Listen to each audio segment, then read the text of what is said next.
ಬೇಸಿಗೆ ಕಾಲದಲ್ಲಿ ಅತೀ ಮುಖ್ಯವಾಗಿರುವ ನೀರು, ಅದರಲ್ಲಿ ಪ್ರಾಣಿ ಪಕ್ಷಿಗಳಿಗೆ ಅತೀ ಅವಶ್ಯಕತೆ ಇರುವುದು. ಇವತ್ತಿನ ದಿನಮಾನಗಳಲ್ಲಿ ಯಾರೂ ಕೂಡ ಪ್ರಾಣಿಗಳ ಬಗ್ಗೆ, ಪಕ್ಷಿಗಳ ಬಗ್ಗೆ ಕಾಳಜಿ ತೋರಿಸುವುದಿಲ್ಲ.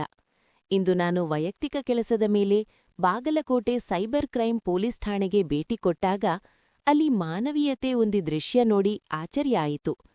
ಸೈಬರ್ ಕ್ರೈಂ ಪೊಲೀಸ್ ಠಾಣೆಯ ಸಿಬ್ಬಂದಿ, ಪೊಲೀಸ್ ಇನ್ಸ್ಪೆಕ್ಟರ್ ಚಾಲಕರಾದ ಶ್ರೀ ರಾಜು ರಾಠೋಡ್ ಅವರು ಪಕ್ಷಿಗಳಿಗೆ ಬೇಸಿಗೆಯಲ್ಲಿ ಕುಡಿಯುವ ನೀರಿನ ವ್ಯವಸ್ಥೆ ಮಾಡಿದ್ದನ್ನು ನೋಡಿ ಪೊಲೀಸ್ ಇಲಾಖೆಯಲ್ಲಿ ಈ ತರಹದ ಮಾನವೀಯತೆಗೆ ಒಂದು ಮಾದರಿಯಾಗಿದೆ.